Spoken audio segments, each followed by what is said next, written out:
Thank you. I'm so really glad to be here. Studying at other universities since Brigham Young, it was so great to start with a prayer. I've missed that a lot, and I appreciate that special spirit about BYU here.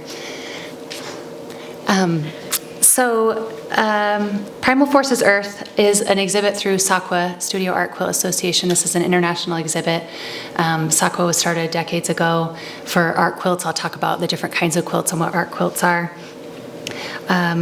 These quilts portray the way the earth works on itself and the way that human interaction works on the earth.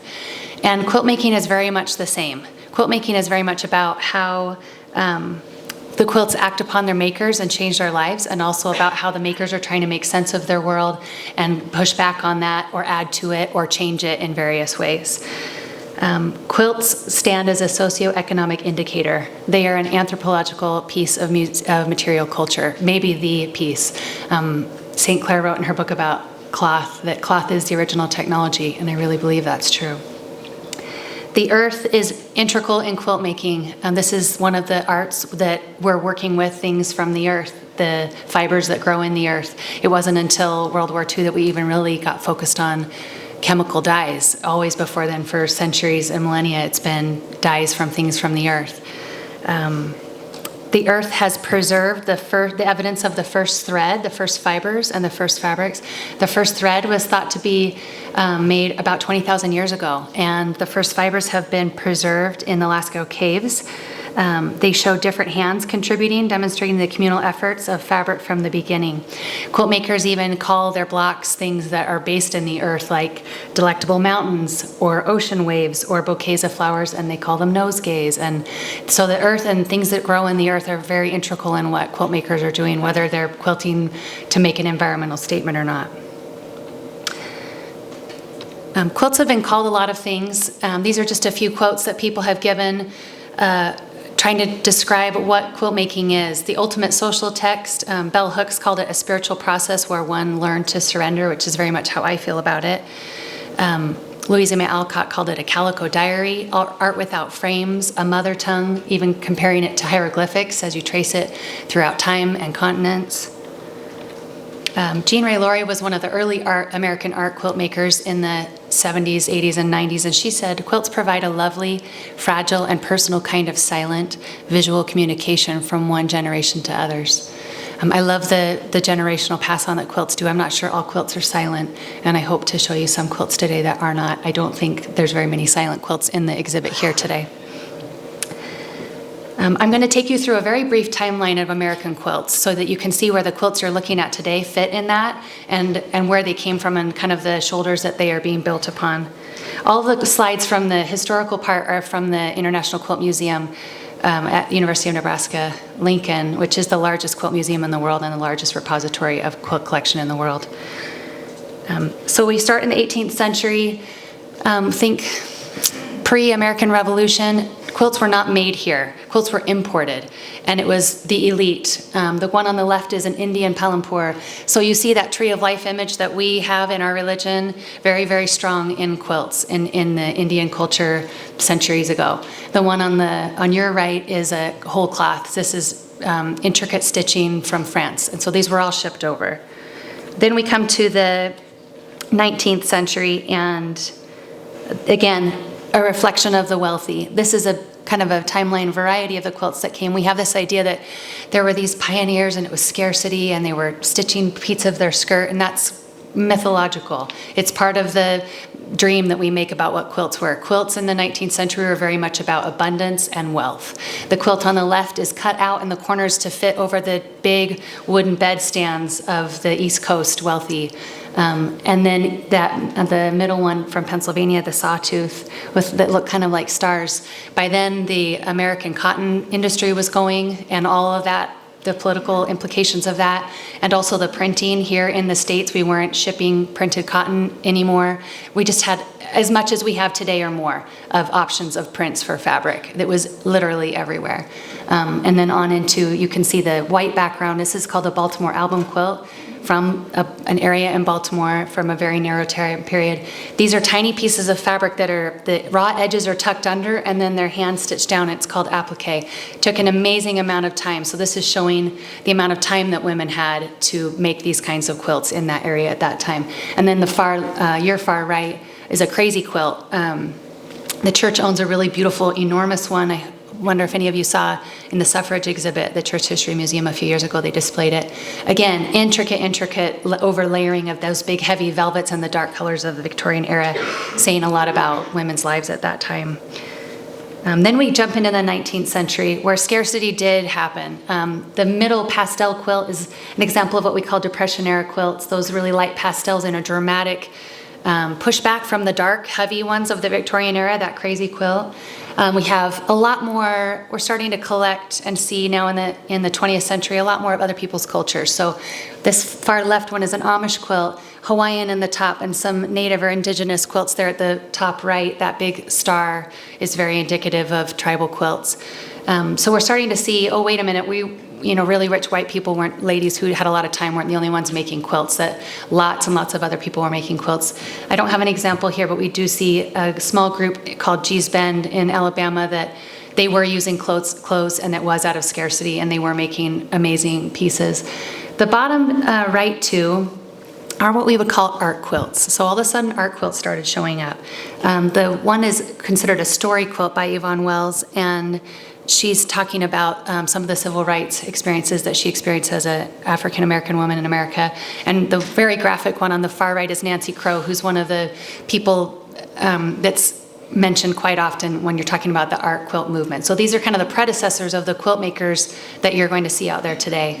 And the art quilt movement began in the United States, primarily in California, where all great quilt movements actually really do start, in the mid-60s, and was very strong in the 70s, 80s, and 90s, and continues today. It got a little quiet in the 90s and 2000s, but is very, very bold today, as you can see. It's a result of several things. The politics of the times. We were having presidents fall from their podiums, presidents be assassinated, the civil rights movement, environmentalism, and Rachel Carson, and all of that we are carrying on today happened. It was a result of a reevaluation of acceptable art media. Think like 50 years after Duchamp's and the Dada movement. University-based arts and crafts was a really big thing, which I wish was still around today. At the turn of the century, those died off. But back then, in the Midwest and in California, you could go to attend Berkeley or in San Jose. You go to universities and learn to make a lot of these crafts that were now considered art. So there was a huge influx of artists who were switching from other mediums to fabric to make quilts. And we see these beautiful pieces, these statements that they made. Also, because of these Gee's Bend quilt makers' exploitation, they were brought into museums and their work was kind of taken from them, and another exhibit that was a really big deal that kind of wiped out the names of all the anonymous makers, even though they weren't anonymous, brought quilts into the forefront of American history in the 80s and 90s. And so all of a sudden quilts were being seen on walls, and it seemed revolutionary, and it really changed and really enabled the art quilt movement that we have today. So now we're in the 21st century.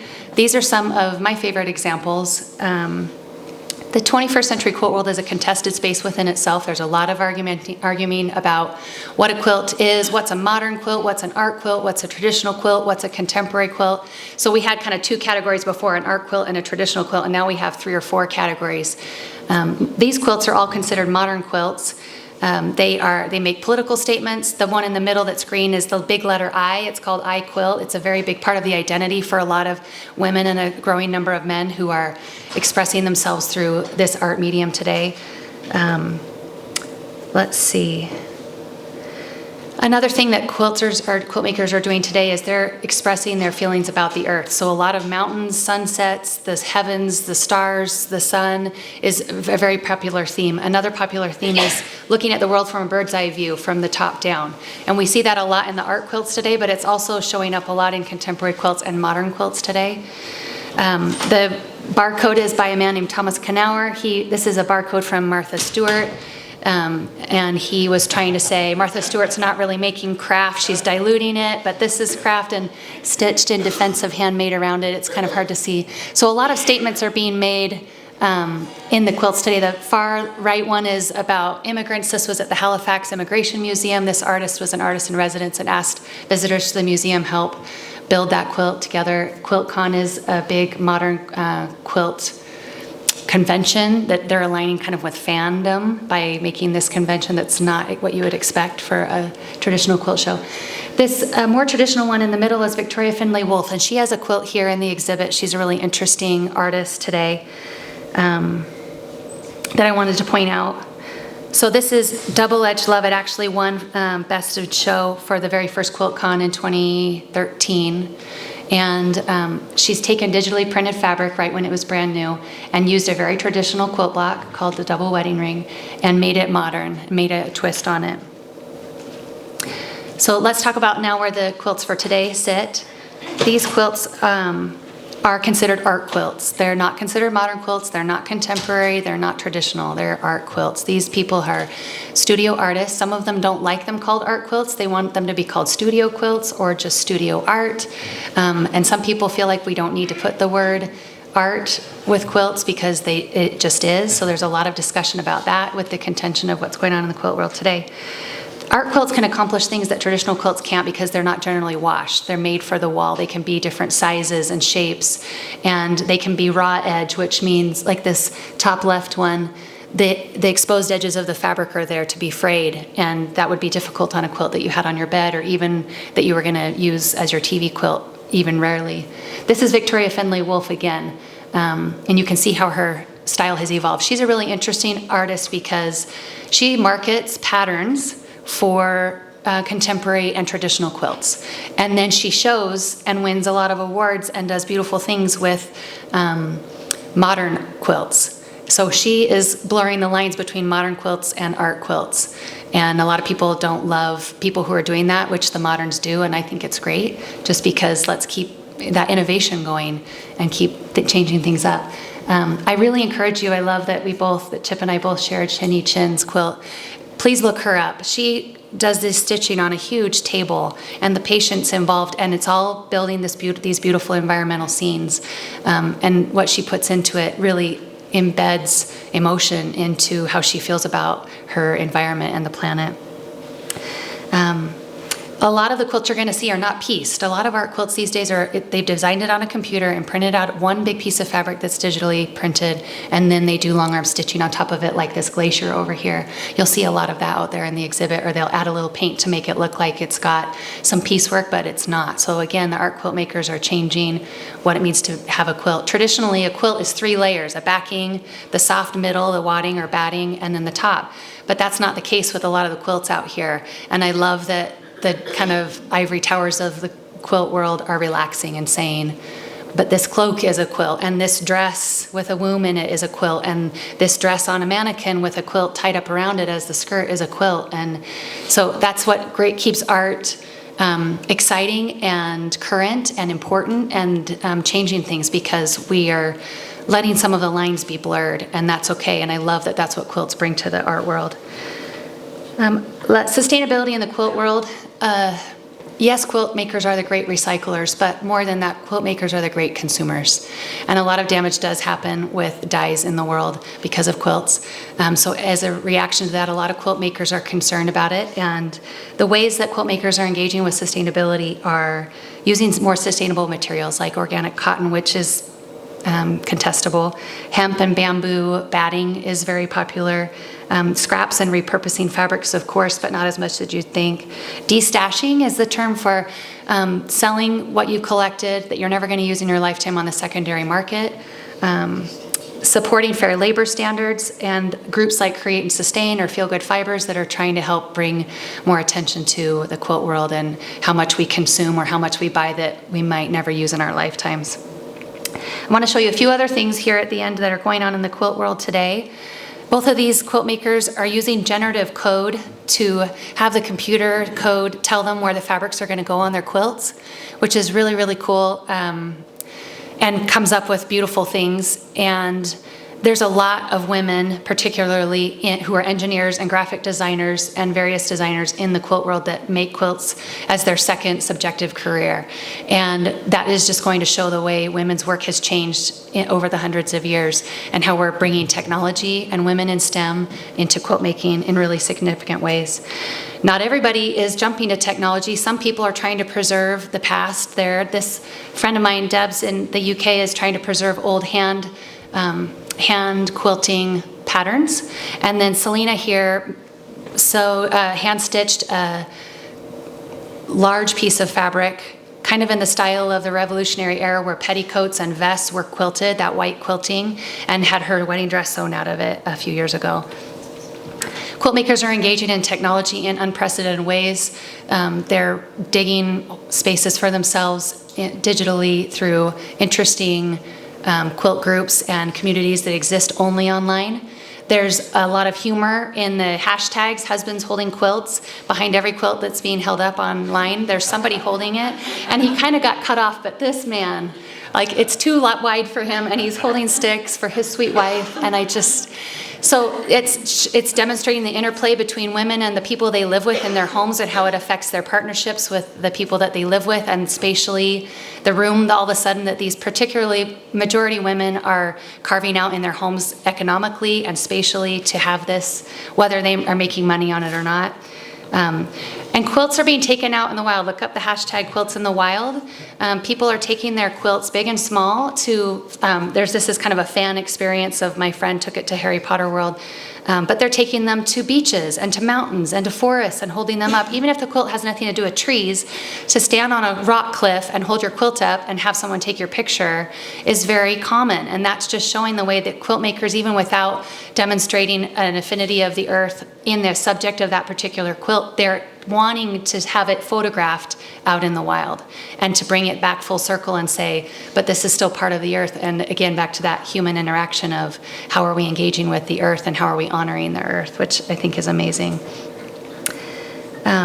Along with having this be something digital, we're sharing internationally quilt styles way more than we ever were. These are a few of my favorite artists from other countries.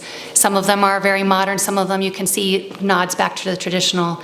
Some of these, Bureen uses hers to raise funds whenever there's a natural disaster. She made a block for Ukraine and for the Maui fire and for the Pulse massacre a few years ago at that nightclub. And so quilt makers are very conscious of what's happening in the world environmentally, and they want to help. They want to send quilts to show love. They want to build quilts to sell and earn money to donate to those causes. They're very engaged in it. And being more of a digital world, the upside of it is we know about what's going on in other people's environments all over the world. It's not just our tiny little world that we have right here. Just as quilts have provided a record to next generations, so has the earth in her layers of sediment and tree rings, but also in her backdrop for the human race in all of its complexities, affecting and reflecting each other back and forth. Thank you.